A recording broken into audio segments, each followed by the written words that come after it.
Yes, karibu Your Excellency. Hello, how are you? Very good. Habari zenu? Karibu. Fine.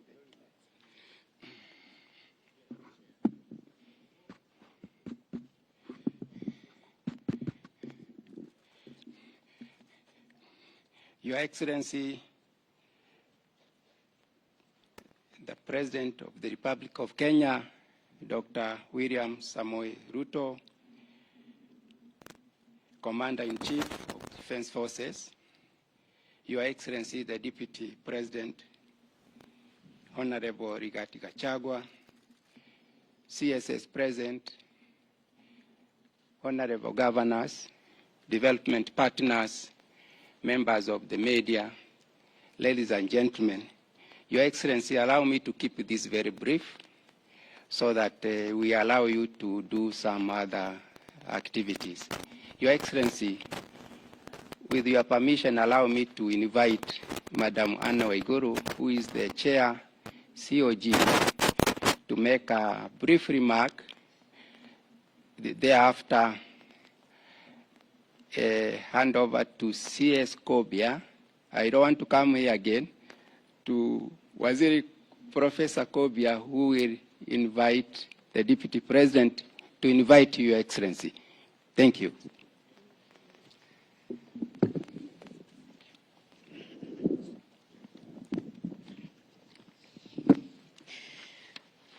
Your Excellency, the President of the Republic of Kenya,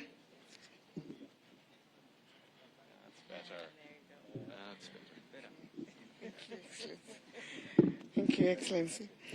Your Excellency, the President of the Republic of Kenya, Your Excellency, the Deputy President, colleague Excellency Governors present, Cabinet Secretaries, Principal Secretaries, representatives of the development partners, other invited guests, ladies and gentlemen, good afternoon. We are gathered here to officially flag off relief food distribution to vulnerable households that are suffering as a result of the biting drought across the affected counties. Allow me to thank the national government, through your leadership, Your Excellency, for this initiative, which will go a long way in complementing efforts by county governments and other partners in ensuring that our people can access food, water, and other basic services. It is no secret that climate change has led to perennial droughts in ASAL and non-ASAL counties, thus negatively impacting the livelihoods of communities. This phenomenon has disrupted the traditional way of life for many Kenyans, pushing many to towns with no means of livelihood. Currently, worsening household food security situation has resulted in acute malnutrition rates across the counties, with 942,000 cases of children aged between 6 and 59 months acutely malnourished, and 134,000 cases of pregnant or lactating women acutely malnourished in need of treatment. This underscored the urgency of consulted government intervention to save lives and protect also the livestock, which is the livelihood of many Kenyans and communities. Your Excellency, county governments have continued to take swift action to caution the vulnerable population against the scourge of drought through provision of food rations, animal feeds, and water. It is worth noting that with the drought situation in the country, counties continue to face challenges in mobilizing local resources to adequately respond to the drought situation. This is occasioned by the delays in release of equitable share of revenue by the National Treasury to counties, which is inconsistent with the dictates of the Constitution and the Public Finance Management Law. Given the immense nature of the interventions that are necessary to save our lives, of our people, and those of the livestock, the Council of Governors, therefore, requests the international community, development partners, non-governmental organizations, private sector, and all other partners to augment the government support to the most affected households. We further would like to request the national government through NDMA to fast-track the process of actualizing the Drought Emergency Fund, as well as immediately release the equitable share of revenue due to counties to scale up the humanitarian assistance to the households experiencing severe droughts. As I conclude, Your Excellency, I would like to give a commitment on behalf of the Council of Governors. The governors have committed to put resources and increase their emergency resources and also add their budgetary allocations to ensure that we are safeguarding the lives of the citizens that are threatened by this drought. We thank you once again for your leadership that has been demonstrated starting this morning with the meeting with the Deputy President, and we urge our colleagues and give our commitment to continue collaborating with the national government to make sure that we have addressed this issue and no life is lost. We thank you and God bless Kenya. Thank you.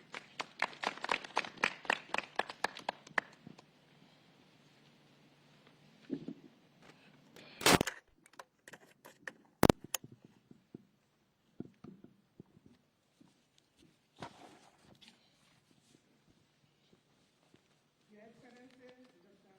William Ruto, President of the Republic of Kenya and Commander-in-Chief of Defense Forces, Your Excellency, Honorable Rigathi Gachagua, the Deputy President of the Republic of Kenya, Cabinet Secretaries present, governors present, development partners present, ladies and gentlemen.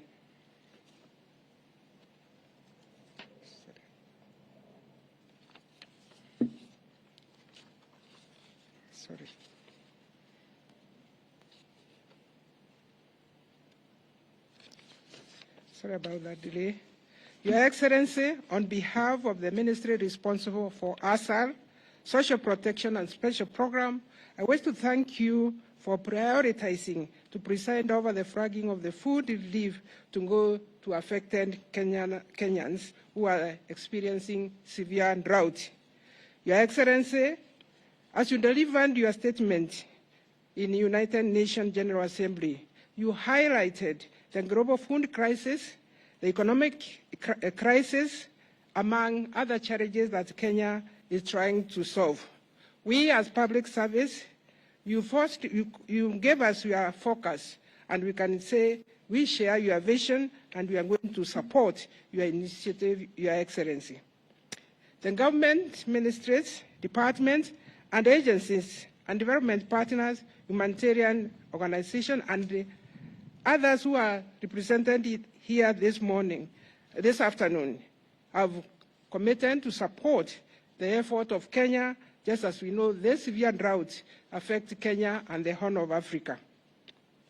Your Excellency, we also want to say that the development partners, the NGOs on the ground, they have really supported what Kenya is doing, including private sector represented here by Safaricom. In conclusion, Your Excellency, I want to thank each and every one of us who has participated in making this event a success. This afternoon, we are going to flag about 20,000 bags of rice, 24,000 bags of rice, and also about 450 animal feed, which are going to go to most affected 10 counties. It is now my humble duty, Your Excellency, to invite our Deputy President, Honorable Rigathi Gachagua, to give his remarks, and thereafter invite you, Your Excellency. Karibu sana.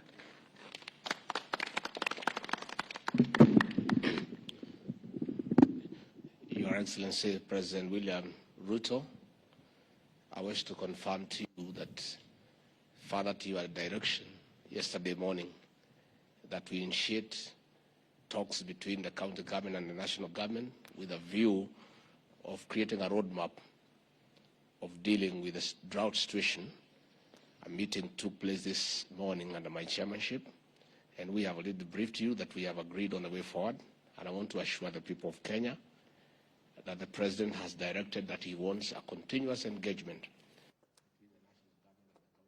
because we serve the same people.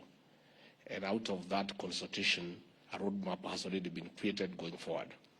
Your Excellency, let me also confirm to you that, further to your direction, that you want transparency in the distribution of relief food.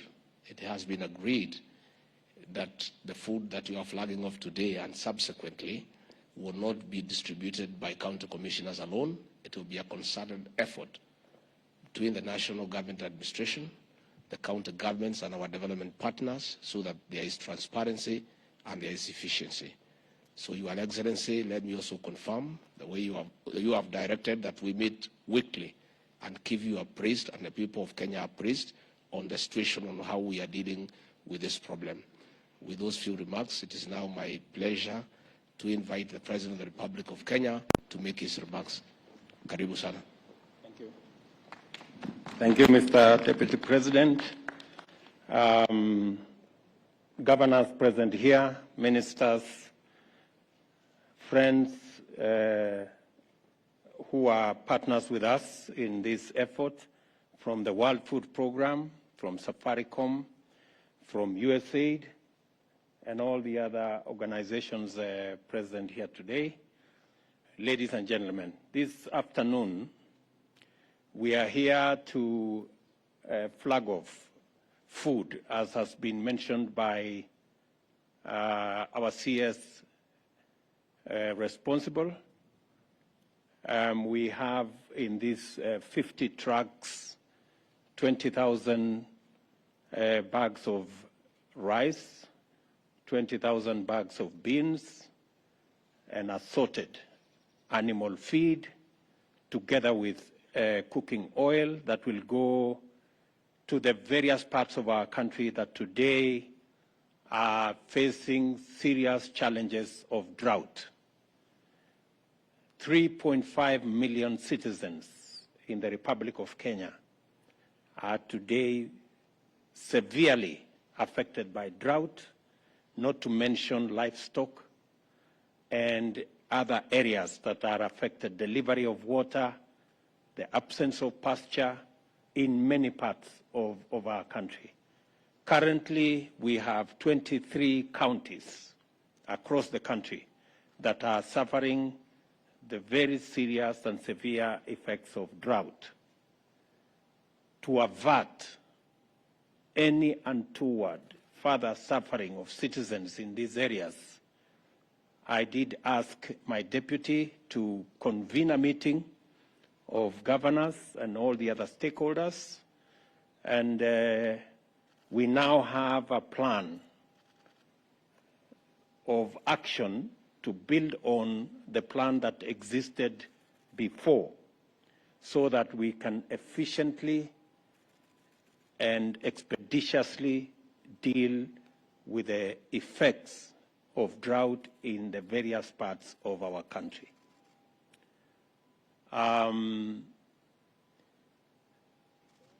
The brief that we have is that the many people who are suffering food, water, and many livelihoods, loss of many types of livelihoods, including livestock. As I have said, about 3.5 million Kenyans are affected in this manner. The food we are flagging up today, the next consignment, I have already agreed with the ministry concerned and with Treasury to make resources available so that the next tranche will be on Friday, and on a weekly basis we will assess the situation and see what this intervention will mean for the people around the country and what additionally can be done as we go into the future. I want to commend development partners who are working with us, who are distributing food, those engaged in cash transfer on the ground. I have asked that we are going to have a meeting on Wednesday with our development partners so that we can harmonize our approach and make sure that we avoid any duplication in any part of the country, and so that we can leverage on the county teams that are assisting in identifying beneficiaries of this food and other items. I have also instructed the ministry responsible for water to urgently mobilize water bowsers so that we can deliver water to many parts of Kenya, and under the direction of the Deputy President, they will map out the areas that require water bowsers together with the governors present here and those who are not here, so that again we can be able to address that challenge of water around the country. Thirdly, we have also agreed that county governments will equally make provisions in their budget, even if they have to slow down some of their projects and programs, so that we can take care of this situation. The same thing we are doing at the national government.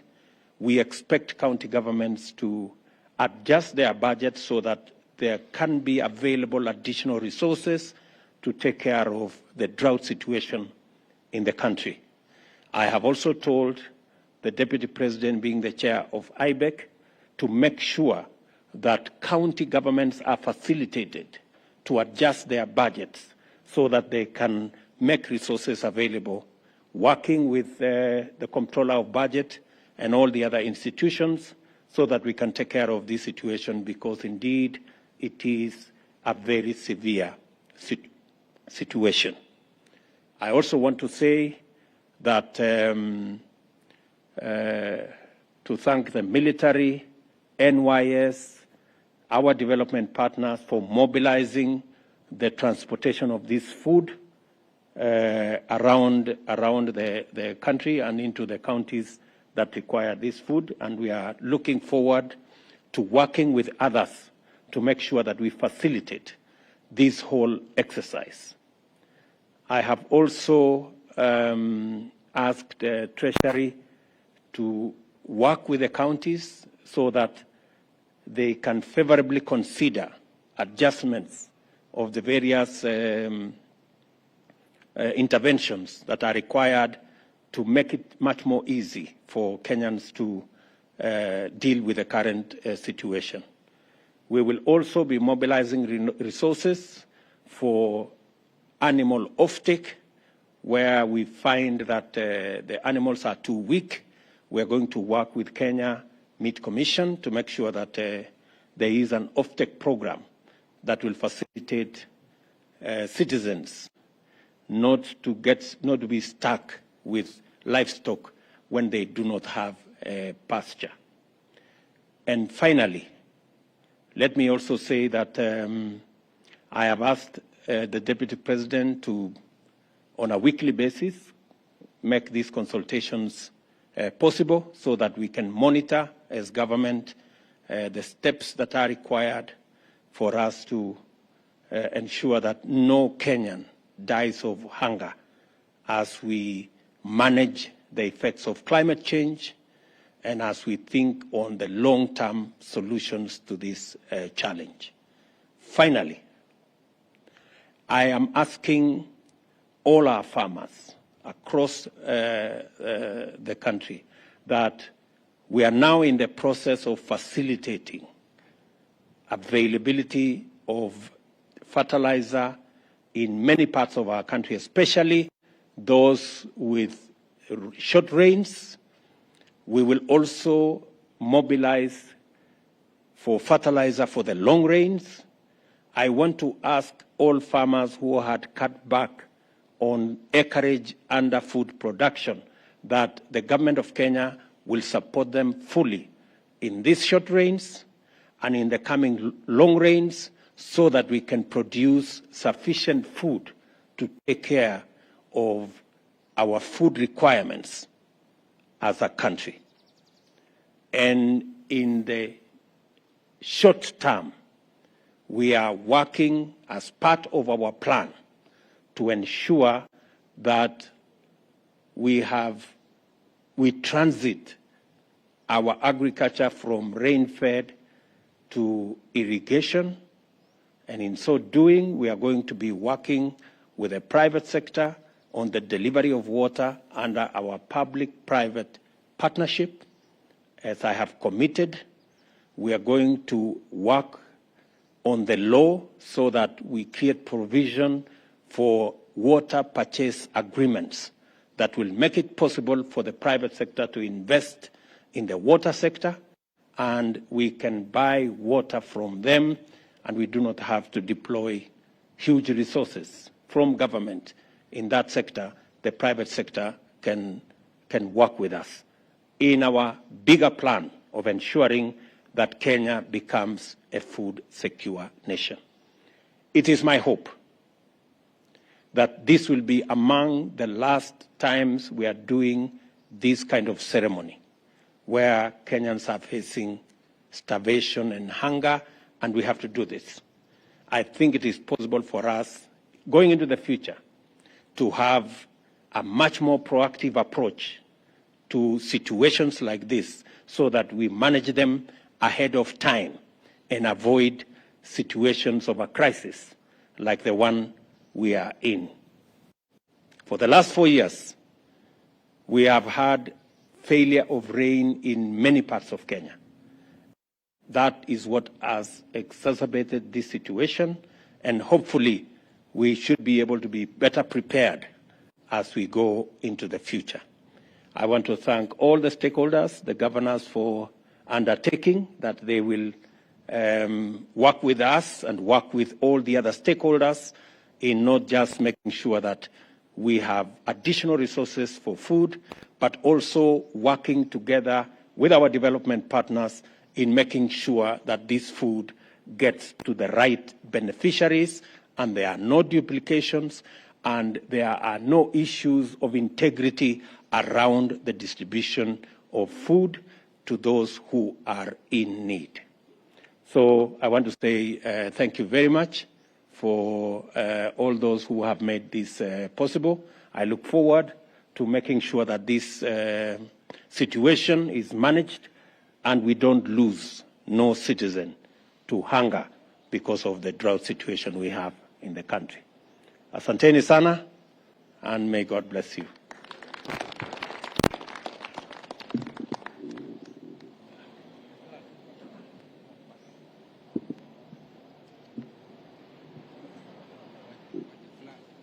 So we can.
Zimepita hizo.